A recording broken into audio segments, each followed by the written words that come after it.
El país, México, sigue teniendo muchas injusticias. Quizá ya no vayan a matar estudiantes. Pero por el narcotráfico hay más de 60.000 muertos, sobre todo periodistas. Elena Poniatowska. Hola a todos, soy Moisés Cota del Ángel, y bienvenidos a Resentimientos de México. En esta ocasión les hablaré sobre lo más relevante de la administración del presidente favorito de casi todos los mexicanos, de Andrés Manuel López Obrador. Y de los terribles hechos ocurridos en estos últimos días en abril. Primero, sobre la construcción del aeropuerto de AMLO en la base aérea militar de Santa Lucía. Segundo, algo sobre el caso de Lidia Cacho y la orden de arresto del Gober Precioso y Kamel Nasif por el delito de tortura contra la periodista, del cual todavía no hay una alerta roja. Y, por último, sobre los hechos ocurridos en Minatitlán, Veracruz, los asesinados a sangre fría. Sin más preámbulos, comencemos. Sobre el gobierno de Andrés Manuel López Obrador. 2018-2024. El sexenio de la Cuarta Transformación morenista. ¿Los homicidios en México no han aumentado? Entre otras cosas. Abril 2019. Estas son algunas de las notas breves, las breves, sobre lo ocurrido en México. Diario MX. A Elba Ester Gordillo le devuelven sus bienes. 21 de abril. ¿Qué más se podría esperar de la Fiscalía General de la República? Los mismos imbéciles que perdieron el expediente de la maestra, donde venían todos los cargos y las pruebas en su contra. A la misma FGR no le quedó otro remedio que cerrar la investigación y devolverle todos sus bienes a la maestra, entre ellos, 17 obras de arte, 7 cuentas bancarias, 3 inmuebles, un lote de libros y 3 autos de lujo. Su abogado, Marco Antonio del Toro, dijo en entrevista que los aseguramientos fueron dictados en 2 indagatorias del SEIDO que no fueron consignadas y en las que ya se concluyó que no hubo delito alguno. Lo peor de todo, para acabarla de amolar, la maestra Elba Ester no tiene ningún impedimento para regresar al CENTE, según su abogado. Animal político. Morena busca prohibir la música de reggaetón y los narcocorridos en las escuelas de Sinaloa. 23 de abril. Esta vez usaron la cabeza para proponer una ley viable y favorable para la juventud de Sinaloa, aunque sea, ya que dichos géneros musicales contienen mensajes decadentes y hacen apología del delito, de acuerdo con lo que dijeron en el Congreso de Sinaloa al modificar la ley de educación en dicho estado.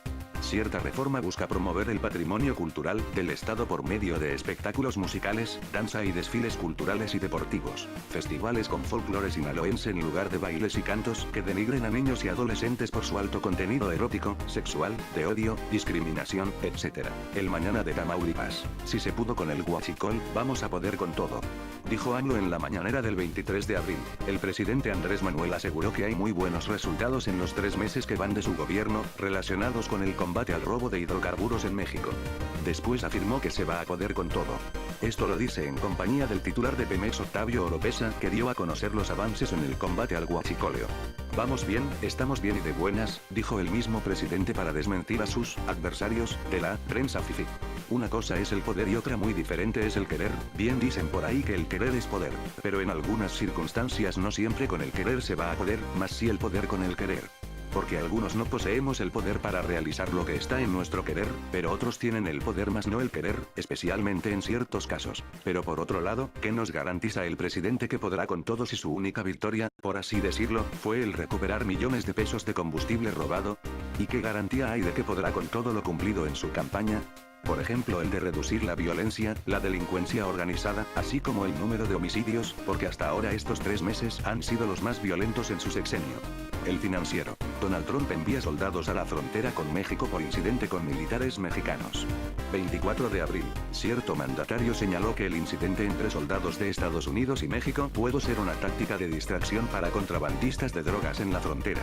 Dijo también que la fuerza mexicana había confrontado a los soldados gringos, que por eso los envió, creyendo quizá que los soldados mexicanos pasean sus drogas por la frontera de su amada nación. ¿Así o más paranoico Trump?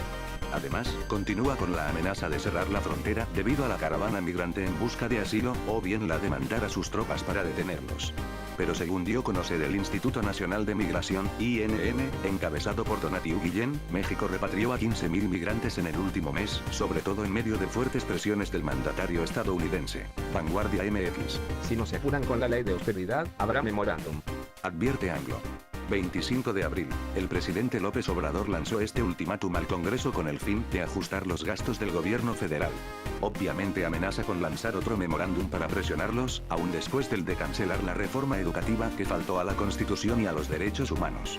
pero esta vez lanzaría un memorándum interno para que nadie vaya a pensar que es lo mismo, como dijo. Además de decir que no ha sido fácil, pero que El cambio va, y nadie hará negocios al amparo del pueblo. para poner un ejemplo de esto, señaló el mandatario que el programa Prospera de la anterior administración estaba entregando apoyos a 7 millones de familias cuando los censos solo revelaron 3,5 millones de familias.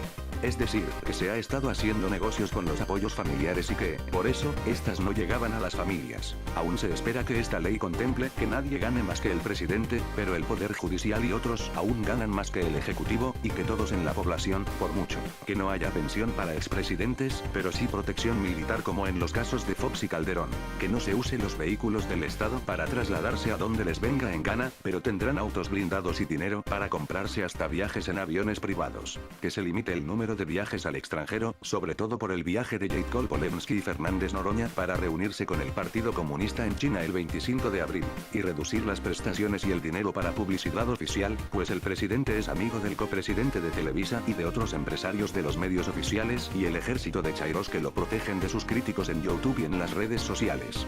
Que haya hecho una nueva ley aparentemente favorable al pueblo, no quiere decir que no esté llena de errores y contradicciones. Sopitas.com. Jesús A. Rodríguez defiende el maíz rodeada de personajes raros. 25 de abril. Si se acaba el maíz, no se mueren todos los mexicanos, sino toda la humanidad. Dijo la senadora de Morena, como si todos los seres humanos en el planeta consumieran el maíz como único recurso para vivir. Se vio rodeado en el Senado de personajes pintorescos que se suponen que son los dioses protectores del maíz, piezas importantes de la cultura olmeca, o algo así, acompañada también de la senadora morenista Ana Lilia Rivera en defensa del maíz de las amenazas neoliberales, del chauvistle transgénico, la codicia, las patentes internacionales y el capital transnacional. Hizo todo este teatro la senadora para presentar la ley federal para el fomento y protección del maíz nativo. Además de que la senadora Rivera propusiera un programa nacional de semillas en condiciones de equidad y un Consejo Nacional del Maíz a cargo del presidente. O sea, que si no la controlan, no la fumen por favor. Aunque por otro lado, sin este teatro, no suenan tan mal las propuestas. Sopitas.com. Centro Fox será un invernadero de marihuana para investigación. Según el expresidente Vicente Fox. 25 de abril, el exmandatario anunció su intención de entrar en el negocio de la marihuana cuando ésta sea legal. En el Foro Cana México 19 dijo que en los terrenos del Centro Fox se va a instalar un invernadero de la más alta tecnología para producir la planta y a la vez investigar la misma en este camino de manera permanente, de ir buscando los usos de esta planta maravillosa que hoy ya está en muchos lugares y en muchos productos. nos impedir amablemente al gobierno de AMLO despenalizar la marihuana lo antes posible para su producción y comercialización, y así bajar los altos índices de violencia y el crimen organizado en el país, más bien, hacerse rico. No solamente la cannabis, sino también la cocaína, el polvo de ángel, el cristal con que se hacen las metanfetaminas, entre otras drogas sintéticas o de diseño, son el negocio más grande de los cárteles, por lo cual no dejará de haber violencia por la pelea de las plazas y de su territorio. Bien debería saberlo Fox, puesto que ha vivido a gusto rodeado de mucha seguridad personal en todos estos años. Estas y entre otras cosas. Número 1. Sobre la construcción del aeropuerto de AMLO en Santa Lucía. 24 de abril, el presidente Andrés Manuel López Obrador había anunciado la construcción de su aeropuerto en la base aérea de Santa Lucía para este lunes 29 de abril. Pero él mismo corrigió que no se llevaría a cabo dicho proyecto sino hasta en junio de este año, una vez obtenidos todos los requisitos. Añadió el presidente en su mañanera que el proyecto en Texcoco quedó cancelado para sustituirlo por un parque ecológico, uno de los más grandes del mundo. Bien pudo reemplazarlo con un parque acuático, pues dicho aeropuerto se había construido sobre el lago de Texcoco. Además, anunció que hubo una consulta para los vecinos del aeropuerto y que ellos aceptaron su construcción. El mismo gobierno de México propuso la fecha de conclusión del proyecto en junio del 2021, y que estará a cargo del Cuerpo de Ingenieros del Ejército del general Gustavo Vallejo, además de que su diseño seguiría el plan de austeridad. El mismo general explicó que el costo de dicho proyecto sería de 78.367 millones de pesos, con el IVA incluido, que incluye la interconexión de 46 kilómetros con el Aeropuerto Internacional de Ciudad de México, AICM, con un recorrido de 35 minutos. Además que su máximo potencial sería alcanzado hasta en 50 años, que en ese tiempo tendrá 3 pistas, y con la capacidad de transportar a 80 millones de pasajeros, con información del Universal. Pero que por un cerro atravesado, el proyecto costará 11,7% más.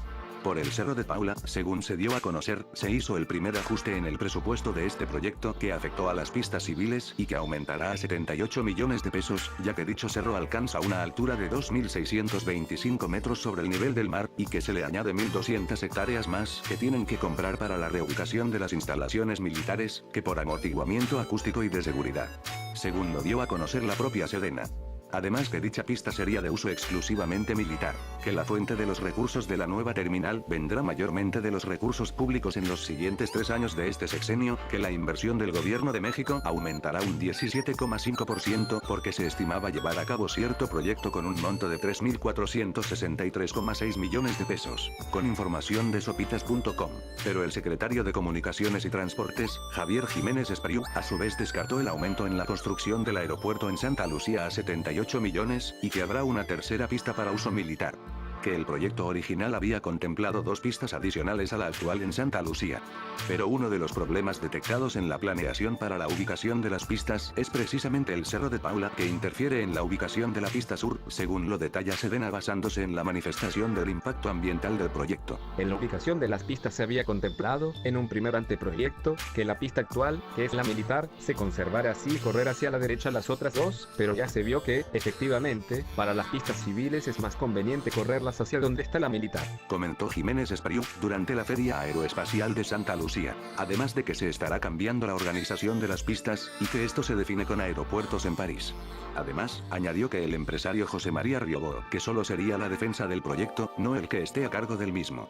Pero con todo esto, a fin de cuentas, se dijo que la inversión requerida para las pistas es de los 78.000 millones de pesos, y gran parte, sacados de nuestros bolsillos, eso parece, con información del Universal. Y pensar que la cancelación del nuevo aeropuerto en Texcoco no nos saldría tan caro, así como el Naim de Peña Nieto con todo e inundaciones. Tal parece que aquellos que encabezaron la marcha FIFI tras la pasada consulta ciudadana sobre la decisión del Naim tenían razón cuando acusaron al entonces presidente electo de que su cancelación costaría más caro, pero por otro lado, no la tenían cuando querían cierto proyecto en medio de Texcoco. Además, ¿qué no prometió el presidente Andrés Manuel no usar el dinero de los mexicanos para estos proyectos? ¿Que nos volvió a mentir y nos ha robado? No vaya a ser que el proyecto en Santa Lucía salga más caro que en Texcoco. Número 2. Sobre la orden de arresto para el Gober Precioso y Kamel Nasif por el delito de tortura contra la periodista Lidia Cacho. 25 de abril. Como recordarán, el exgobernador priista de Puebla Mario Marín y el empresario textilero Kamel Nasif fueron señalados por el delito de tortura contra la periodista Lidia Cacho en el año 2005, por lo cual el primer tribunal unitario de Cancún, Quintana Roo, presidido por la titular María Elena Suárez, lanza una orden de aprehensión para estos exfuncionarios, para Hugo Adolfo Carán Beltrán, exjefe de la Policía Judicial de Puebla, y de Juan Sánchez Moreno, exdirector de mandamientos judiciales del Estado, y para otros involucrados. Estos 2 principales protagonizaron un audio escándalo que se reveló en una grabación obtenida de una llamada telefónica en la que hablan de torturar a la periodista para que no siguiera escribiendo. Por esta grabación se le conoce a Mario Marín como el Gober Precioso. Para hacer posible las órdenes de arresto, la magistrada revoca la decisión del Juzgado Segundo del Distrito de Quintana Roo, a cargo de Gerardo Vázquez, quien se negó a proceder contra los implicados. De nueva cuenta, la Fiscalía General de la República, FGR, inicia la búsqueda de estos personajes nefastos.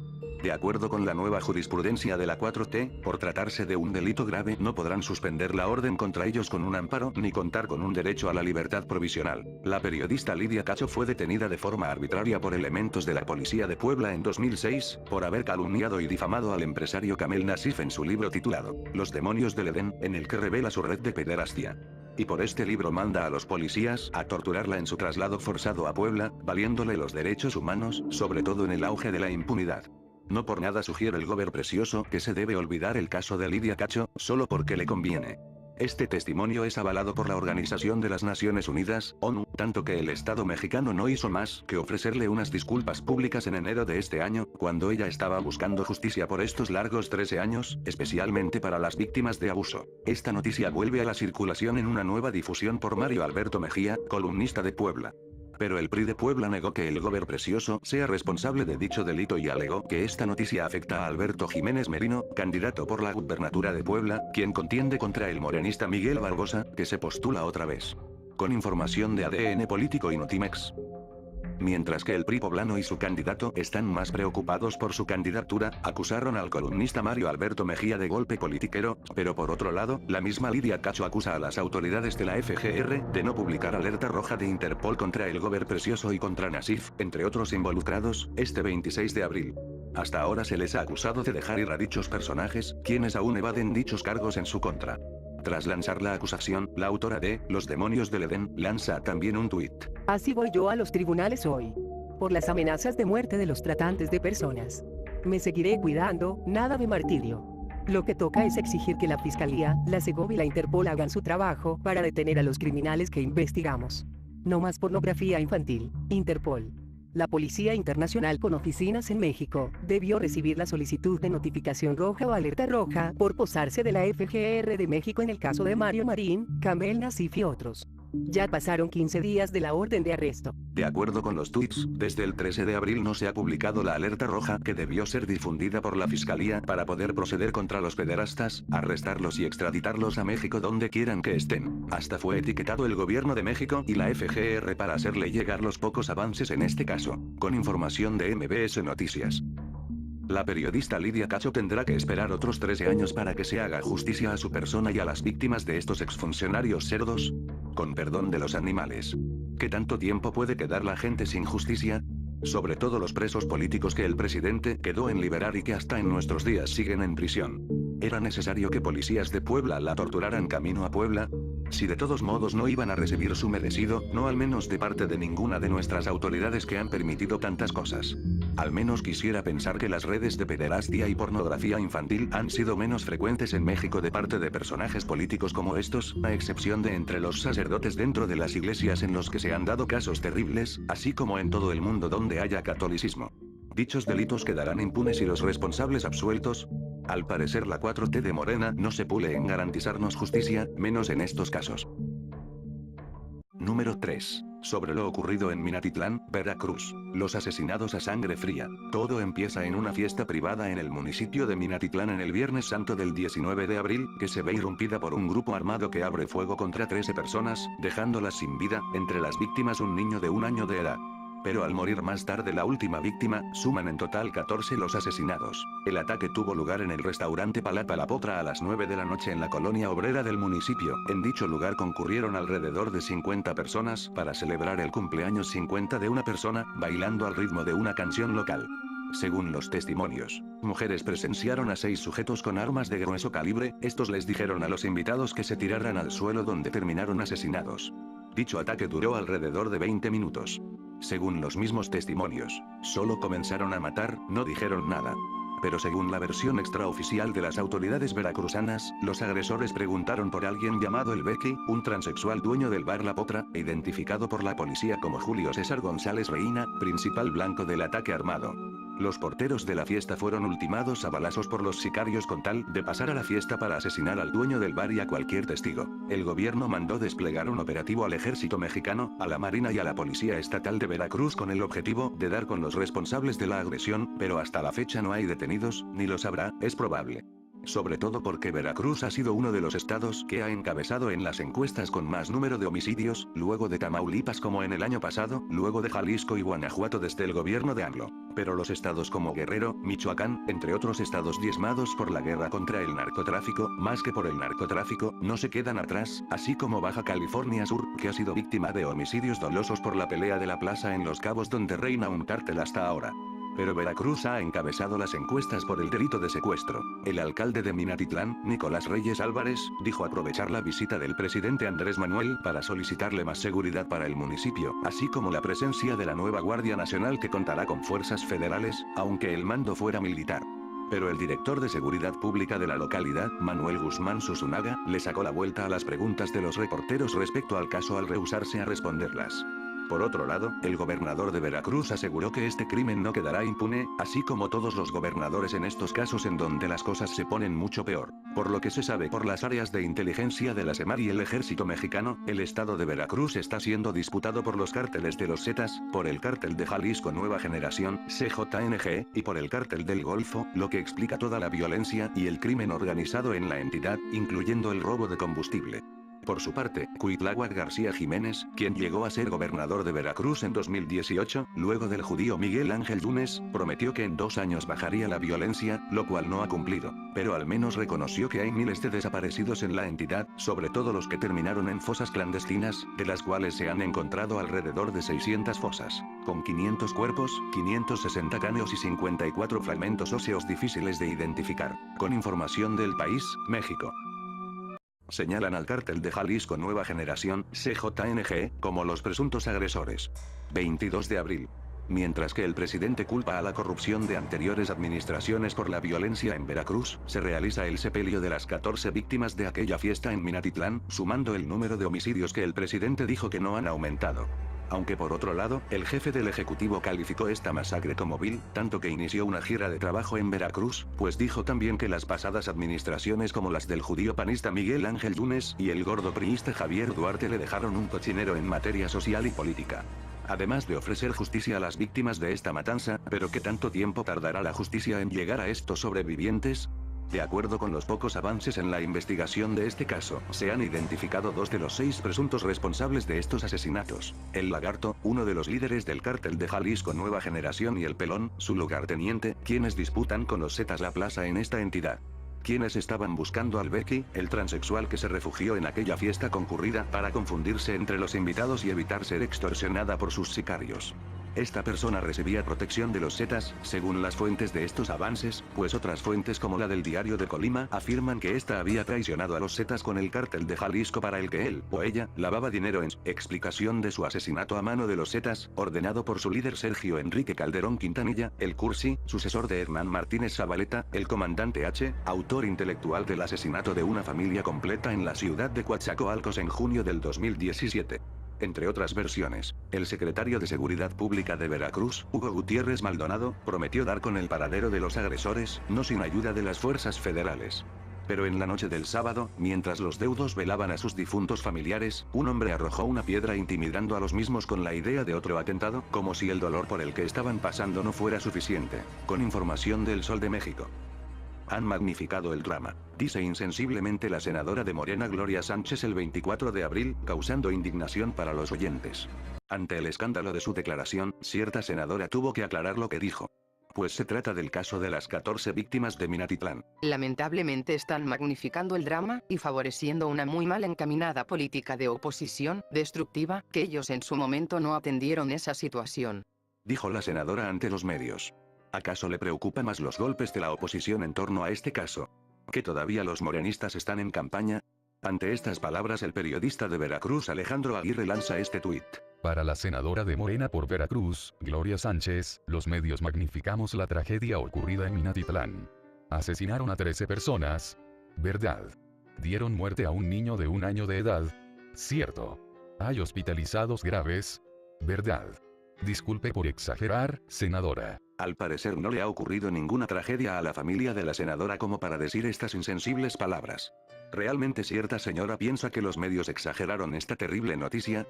Entonces, ¿qué diría de lo ocurrido en Ayotzinapa y de otros casos? En los que grupos delictivos y la Marina ha cobrado la vida de miles de inocentes, muchos de ellos sin relación con el crimen organizado. Cuando el daño ya estaba hecho, Gloria Sánchez emitió un oficio de su persona explicando su penoso comentario sobre los medios, diciendo que lo ocurrido en Minatitlán fue un suceso infortunado que nos conmueve a todos, y subrayando a todos que lo ocurrido en Minatitlán me duele profundamente y lo lamento. Bien pudo haberle dolido el golpe de los periodistas y las críticas de las redes sociales. Con información de Reporte Índigo. Finalmente el gobierno de México envía a la Guardia Nacional al municipio de Minatitlán como su primer desafío en la tarde del 26 de abril, aunque sin reglas. A una semana de la masacre. Aún sin las leyes secundarias para su operación, la Guardia Nacional del presidente Andrés Manuel comienza a patrullar en este municipio como en todo el estado de Veracruz. El mismo mandatario pidió a los agentes de seguridad que sus funciones públicas no excedan el uso de la fuerza y que se apeguen a los derechos humanos, que al parecer desconocen y como lo primero que harían. Les reconocemos su apoyo y les estamos pidiendo que puedan llevar a cabo su función de garantizar la seguridad pública respetando los derechos humanos, con el manejo gradual, adecuado de la fuerza, que no haya excesos. Dijo después. En el mitin organizado en Parque Reforma, en presencia de su gabinete de seguridad, dio su más sentido pésame a los familiares de las víctimas, además de prometerles justicia. decidimos estar aquí con ustedes después de los tristes acontecimientos, después de la tragedia de esos viles actos de cobardía, de esos asesinatos que se dieron en Minatitlán. Por eso estamos aquí. Venimos a decirles que no están solos, tienen el apoyo de su gobierno. Expresó el tabasqueño, además de subrayar que hacía falta la presencia de policías, lo que ya sabemos, aunque la del ejército y de la marina están de más. Aseguró además que esta coordinación la llevará a Coatzacoalcos, Salina Cruz, así como también al estado de Jalisco y Baja California Norte. Celebró la reforma a la Constitución para la creación de su guardia, aún sin el reglamento necesario, como la garantía del apego a los derechos humanos. Pese a esto dijo que ya es posible iniciar alrededor de 3 años las 266 coordinaciones de seguridad con suficientes elementos para su permanencia en las calles.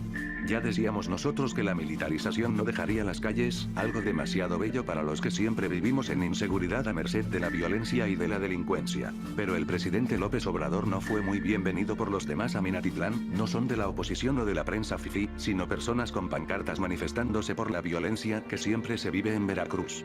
Aunque la mayoría de la gente muestra su apoyo al mandatario. Después se informó por el gobernador de Veracruz, Cuitláhuac García, de la detención de 2 presuntos sujetos relacionados con la misma matanza de Minatitlán. El fiscal dijo que tiene identificados los 12 grupos que participaron. Hay que señalar que fueron 6 los que intervinieron en la comisión de estos delitos, y la gran mayoría ya están identificados. Ya se hicieron un par de detenciones con personas que estuvieron de alguna manera relacionadas. Con información de Milenio. ¿Acaso no son necesarias las reglas para que la Guardia Nacional no sea lo mismo que la Marina en las calles?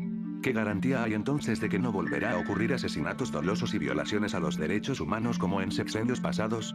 ¿Que el PG no asumirá la responsabilidad de que esta matanza ocurrió en su propia administración? Así como lo del ducto en Tlahuelilpan y las demás matanzas de Jalisco y Guanajuato. ¿Acaso su sentido de justicia es suficiente? Ni siquiera los AMLovers y chairos podrán defender al Mesías esta vez, pues hasta ellos no pueden defender lo indefendible, la todavía militarización en las calles, después de la promesa rota del mando civil. ¿Realmente habrá justicia y seguridad para las víctimas de esta masacre? A manera de conclusión.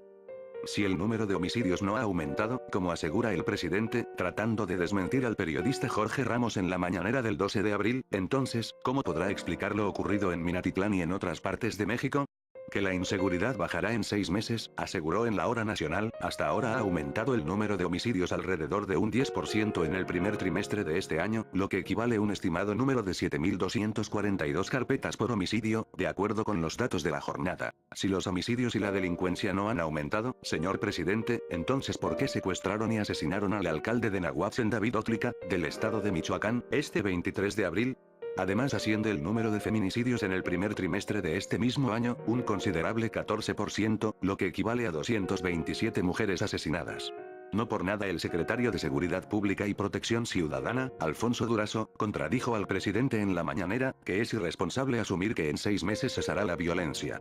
Después, sujetos armados incendian y destruyen un campamento tortuguero en Oaxaca este 25 de abril, como si hubiera suficientes tortugas marinas que proteger y darse el lujo de acabar con la especie y con otras. Y pensar que turistas extranjeros vendrían a visitar uno de los países más peligrosos en Latinoamérica y en el mundo entero.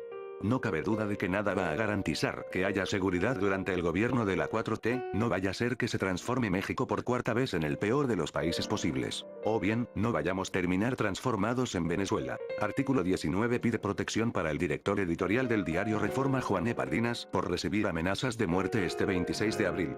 Bien, la causa de esto fue posiblemente el desprestigio del presidente Andrés Manuel hacia Reforma, como en mayor parte de las mañaneras.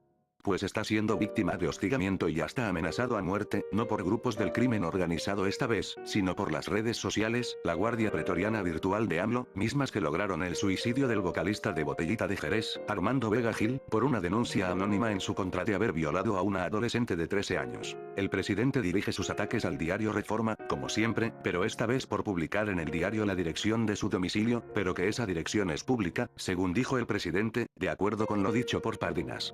Como si el diario Reforma fuera colaborador del crimen organizado, sobre todo con tendencias muy negativas de... Hasta Carmen Aristegui dijo que AMLO eligió de manera equivocada a Reforma como adversario. Sobre todo porque México enfrenta un grave problema relacionado con la protección para los periodistas, reporteros, comunicadores y redactores, desde el gobierno de Felipe Calderón hasta ahora. Al parecer el presidente no está consciente de que sus palabras influyen sobre sus seguidores y defensores del partido en redes sociales. ¿Acaso los simpatizantes y espectadores de Ariztegui apoyarían a AMLO más que a Ariztegui y a otras fuentes de información que simpatizan con el presidente? Porque algunos de ellos señalaron la ausencia de la periodista en el inicio de esta cuarta transformación, cuando solo se dedica a su trabajo, pese a que la audiencia de Ariztegui es en su mayoría chairos, o defensores del tabasqueño. De no haber seguridad siquiera para los periodistas en México, fifís o prudentes, ¿qué hace pensar que el presidente Andrés Manuel López Obrador nos dará esa seguridad por medio de su Guardia Nacional?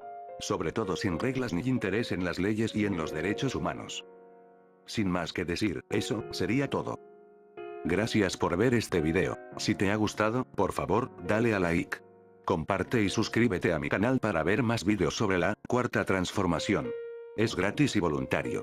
Además, activa la campanita para recibir notificaciones de mi nuevo video. Nos vemos en otro video, en la siguiente parte del gobierno de Andrés Manuel. Hasta entonces.